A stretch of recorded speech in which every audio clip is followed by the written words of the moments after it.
Sickness is like, you had it over the weekend. Oh, my goodness. My son woke up with it in the middle of the night. He's got it. I was curious. Just going around.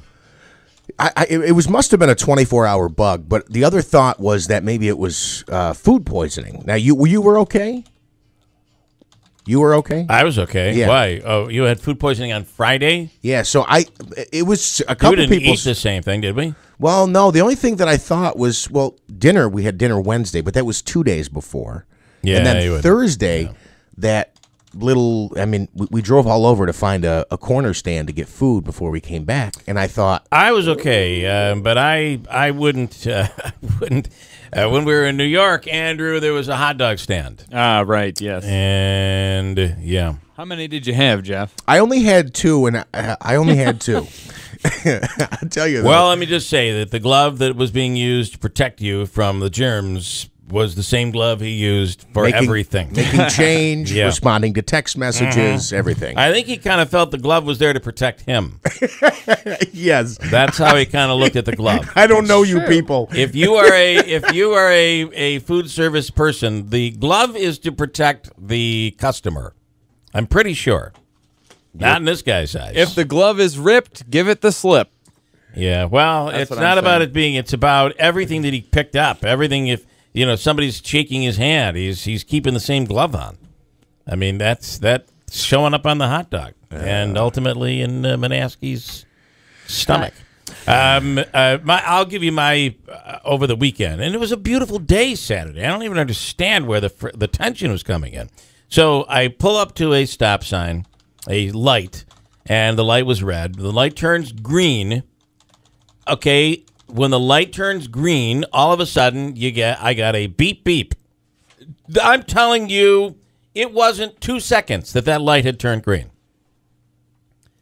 So the mind has to be able to. You got to give the person ahead of you just at least the benefit of the doubt for a little bit of time, right? For a couple of seconds. At least a couple of seconds. So I'm like, okay, are you kidding me? And my wife's like, yeah, they do that all the time. I don't understand it. So we drive to the next light. Now, I've forgotten the guy's behind me. This isn't me being a smart aleck. I've forgotten the guy is behind me. The light turns from red to green, and my foot was moving to the pedal, and he lays on the horn. No little beep beep in this case. Lays on the horn, and I look in my rearview mirror, and I'm like, what is going? It's not. I mean, this guy's got to be on his way to some sort of an emergency. What in the hell is going on?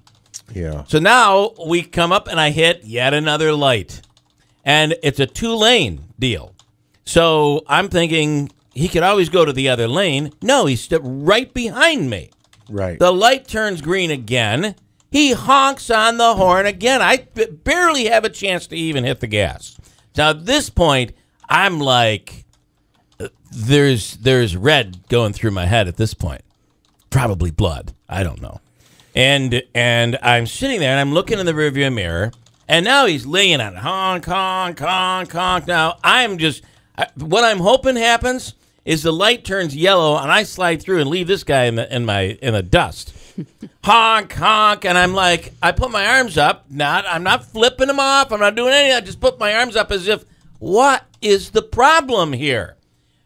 All of a sudden, his door opens. No. He begins to charge towards our car. Yeah. Did you get a license plate number? No, I didn't. And there's a second lane he could have gone just second right lane. around He could have you. gone around me. Wow. He's charging my car. Yeah. And I hope he's listening right now because you look really stupid. And it's getting out of your car and running. Now, I have my daughters in the car. Yeah. So I'm not going to sit there and wait to see if the guy. So as he takes probably 3 steps, I take off and go down the highway. Now we're on a 2-lane. I pull over into the right lane, and this is not. I'm not trying to block the guy out. I'm going to Lowe's and Herkimer.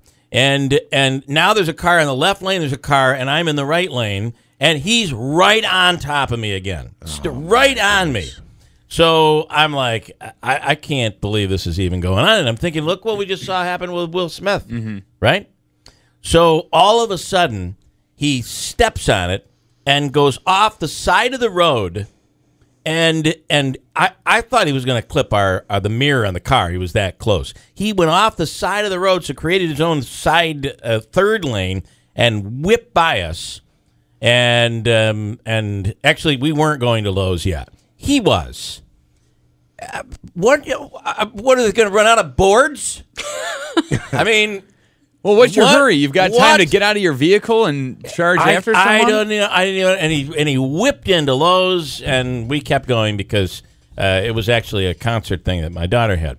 So I just so what do you do in that situation? Well, you gotta be the smarter guy behind the wheel here. I felt kind of like I was a coward because I drove, but I could. There's no way I could have taken the chance that who knows what this guy was going to do. My daughter's sitting right on the driver's side and the second seat, and as a passenger, I couldn't even take a chance there. Is there a possibility that maybe you had a low tire and he's like, hey, at the beginning, that's what I thought was going on. Yeah. When by the third time when he's honking like crazy, I said to my wife, is there something like my tire's flat or something? Is it? And then you can see that he's gesturing. So unless I have pointing down at the tire. One tire flat, that is, I don't know. That middle tire. It's your middle tire. Listen, if took off, it was crazy. Your daughter and wife are in the car. Yeah. And I'm not saying if they're not in the car that you should get out and start a fight. That's not what I'm saying. But they're in the car. So the memory that your daughter has of either you kicking some guy's butt on the side of the road or getting your butt kicked on the side of the road is not a good memory for her. Not a good memory. You just keep moving on. Or who knows what he could have done, smashed the window open or something. Who knows? Keep I her think moving. when he got right up near your door, if you had decided to get out and confront him, first thing you got to do is open the door really quick. So you try and get that initial hit. Yeah. Then you can see where it goes from there. I like that, Andrew. If he gets up and sees red, you drive off. Andrew doesn't have children yet. Honest to God, though, on this, we were not. It was not like we were flipping out in the car. Like I was so baffled at what was causing this guy to be doing this. I still don't understand it either. Sale on sheetrock, apparently, at Lowe's, and it was up at 10 a.m., so he had to get there. Oh, man. Yeah. Anyway, so that's what we're that's what proud happened. of you. Yeah, you are. Yes. That's so awesome. Coming up today is tax day, April 18th. It is tax day, and coming up at some point later on in the hour, we're going to ask you to stop on over to Tony's Pizza in Washington Mills. Manaski will be over there with the old WIBX van. The poor van. And the van is going to take some sledgehammer hits. There'll be glasses we're going to require that you wear in case something came back and hit you in the face. It'll be protection, but you get a little of the frustration out. And when it's all said and done, we're going to donate the vehicle to CABVI, Central Association for the Blind and Visually Impaired. Hold tight. We're coming back at WIBX.